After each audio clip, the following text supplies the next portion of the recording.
Байқамай өз ата-анасын өлтіріп алып, ерте үзілген қыз ғұмыры.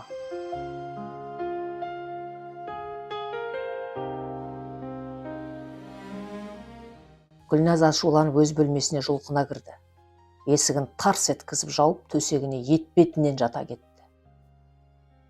Қыз ашулы. Анасы бүгінгі болатын кешке вечеринкаға жібермеген болатын. Шіркін-ай, барғысы келіп ақ тұр, құрбыларының көбісі сонда. Қазір бәрі билеп жатқан болар. Жоқ, не болса да барам, деп орнынан атып тұрды. Бір киер әдемі көйлегін сөмкесіне салып алып, терезеден қашып шықты. Міне, отырысқа да келіп жетті. Жастардың бәрі осында, темекі, ішімдік деген дастарханда толып тұр. Үйдің іші көк түтін. Қыздар да ауыздарынан қою түтін будақтатып еш қысылар емес. Менің бұлардан қай жерім кем? Деп анасының жібермегені есіне түсті. Түтінді бөлмеге кіріп, көкірегі ашық жалаңаш иығын шаштары жасырғандай төгіліп тұр. Ұзын ақ түсті көйлек киіп алған Гүлназ қап-қара биік өкше аяқ киімін тоқылдатып кіріп келгенде бәрінің назары осы қызға бұрылды. Түтіннің арасынан шыққан әнші қыздай өте сұлу еді. Денесінен шам жанып тұрғандай жарық түсіп тұр. Көрікті қыз жігіттердің көзіне бірден түсті. Жайғасып отырған соң ерке қыз тек өзіне ұнаған жігітпен ғана танысты. Жігіт те ішімдікке тойып алған екен. Қыз оны білсе де, жігітті осындай күйінде сымбатты көрді. Тіпті жігіттің ұсынған ащы сусынын да қағып салды.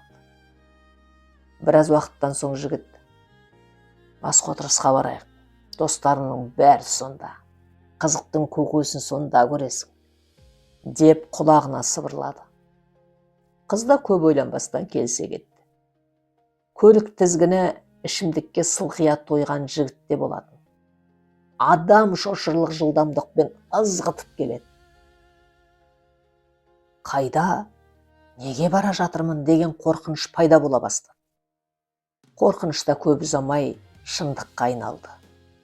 Көлік қарсы бетке шығып кетіп, бетпе-бет келген көліктің жарығына қыздың көзі шағылысып, апа деп айғайлап үлгерді. Гүлназ көзін ашқанда ауруханада болады. Денесінің бәрі қақсап ауырып барады. Жігіт жайында сұрады. Медбике оның жан тапсырғанын айтты. Сұрастыра келе қарсы көліктегі адамдар да жан тәсілім еткенін естіді. Солқылдап жылады. Жылаған сайын ішінен біреу кескілеп жатқандай ауырды, жаны қиналды. Өзінің де санаулы ғана уақыты қалғанын сезді. Медбикенің қолынан қыса ұстап: анам мен әкеме айтыңызшы, мені кешірсінші, мен оларға жақсы қыз бола алмадым. Бәріне өзім кінәлім. Неге тыңдамай қашып кеттім сол терезеден? Кешіре көрші, анашым, деді жалынышпен. Медбике үнсіз ғана қыздың маңдайын сипап қолын қысты. Сол сәтте жас ғұмыр қыз үзіліп кете барды. Мәңгілікке, оралмасқа кетті. Қыздың соңғы сөзін кейінірек дәрігерлер де естіген болады. Бас дәрігер медбикенің қасына келіп: неге ата-анасына деген аманатына жауап қатпадың дегенде: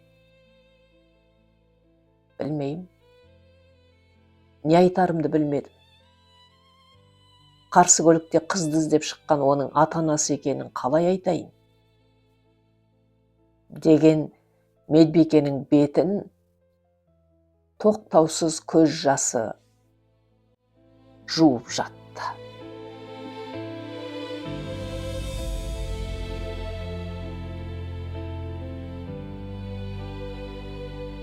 Оқыған Нұрлыгүл Өтемісқызы.